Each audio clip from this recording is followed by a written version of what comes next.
6-hour standoff with police, William Cruz is accused of a violent murder rampage that killed 6 people, including 2 policemen. Jeffrey Dahmer stands convicted of strangling and dismembering 17 young men and boys throughout the greater Milwaukee area. Charged with the raping and killing of a 7-year-old girl in a woman's bathroom. Life imprisonment for drowning her 5 children in family bathtub. For the slayings of his mother. The bludgeoning death of her 2 young sons at his place of work. Custody for the stabbing death of his guy. Less than 3 months before the murder.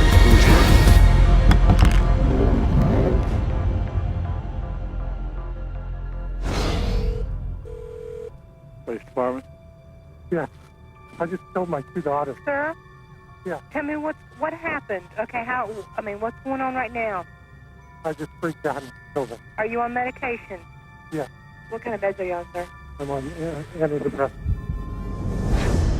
I have to say, whenever I read in the newspaper of some violent act, one of the first questions I ask is, was the person on medications? Virginia Tech or the school shootings or the, my first thought is always, I wonder what drug he was taking. There are side effects to the use of drugs and also very damaging and dangerous long-term effects, which psychiatrists often don't consider as being important. They induce violence. They induce self-violence. They induce distortions of reality leading to hallucinations. They induce a whole variety of psychiatric problems, which are then typically treated with more psychiatric drugs. We're not talking about a rash. We're not talking about dry mouth. We're not talking about nausea.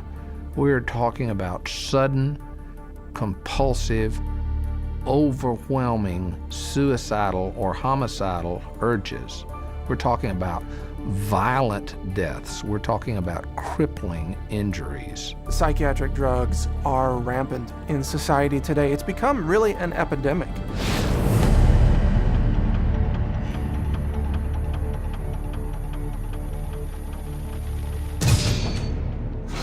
The first drug that they put him on, I did not like it. He had very bad reaction. He became a completely different person. He was very, as you would say, aggressive. He became obsessive compulsive, paranoid about bad guys, afraid of dying. He started sniffing his hand 20 to 30 times a minute, out of control rages. He couldn't think straight, he couldn't act straight. It made him irritable, it made him violent. At one point he threatened to kill himself and to kill me, and he was only 6 or 7 years old. From the moment that I started taking these drugs and to the moment that I stopped, all that happened in my life was things got worse. Depression got worse, the anger got worse, the outbursts got worse. I had no idea what was happening to me. I would start quivering and shaking. I would drop onto the ground. Literally, I could not control anything. Within 4 hours of taking 25 milligrams of Zoloft, I was standing on a balcony at a church. And again, there was the thinking, I'm going to jump. The psychiatrists have carved out a great niche for themselves in the prescribing of drugs, but if you look at the history of treating people for mental and psychological disorders, it's a history fraught with things that don't work. They're not helping people with drugs, and they're not looking out for harming people. They're ignoring the harm that's coming from all of these drugs. We see suicidal thoughts, we see suicide, we see profound depression, mood swings. This is 911. Who is this?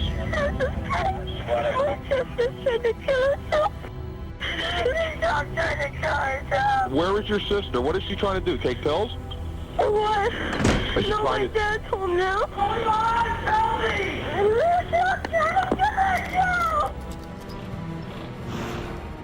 No, you're not going to die today. No, you're not going to die today. Oh, no! Oh,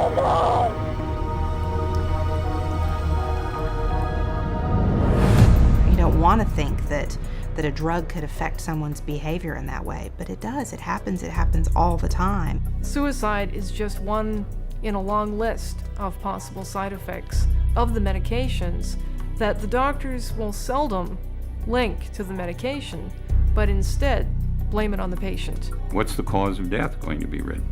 Not going to be written that the drug had anything to do with the death.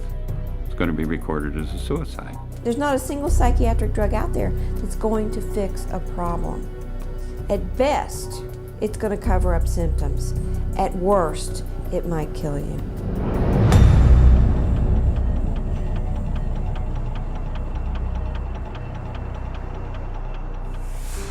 She went to get the laundry, his laundry, which hangs from a hook in Matt's closet. And instead of finding the laundry, she found her son. By the time he died, he was really mutilating himself. He carved hate into his thigh. He had gone into his closet that night, tied a rope around his closet rod, put it around his neck, shut the light off, knelt down. I ran back to him and I touched his back and I says, "No, honey, he's cold, he's gone." I'm as certain as I can be that Celexa killed my daughter. I will always blame my son's death on psychiatric drugs.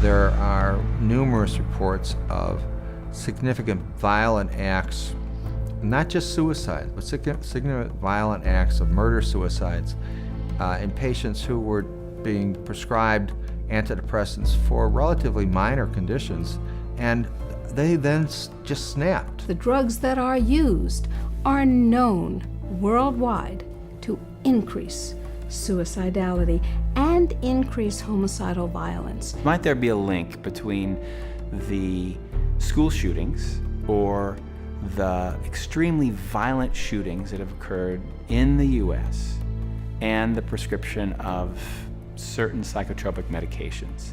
I think the answer to that is a clear yes. The school shootings that have happened here over the last several years in this country, most of the students who engaged in this violent behavior were on psychotropic medications that had been prescribed to them by psychiatrists.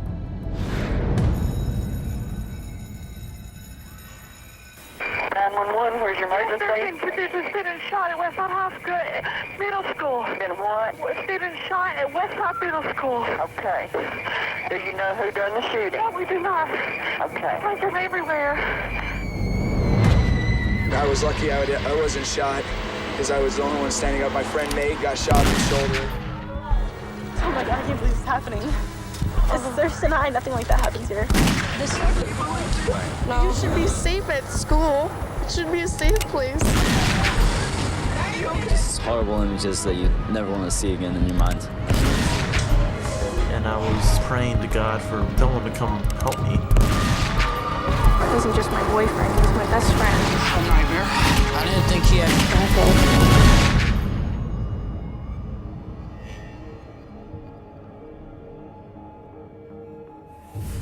Whenever a school shooter is taking a drug, it is, you know, the press don't get the information. If they ask about it, they're told this is private information. So the public is kept in the dark about the drugging of these kids that leads to this violence.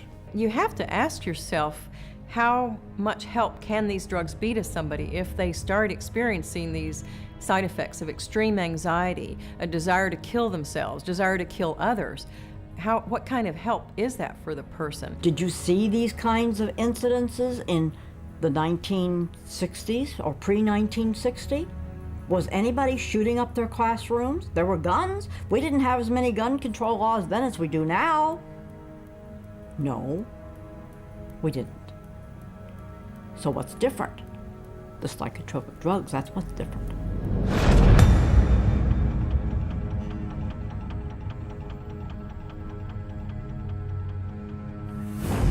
These psychiatrists are, in a sense, crippling people at the same time they claim to be treating them. They are mainly just drug pushers.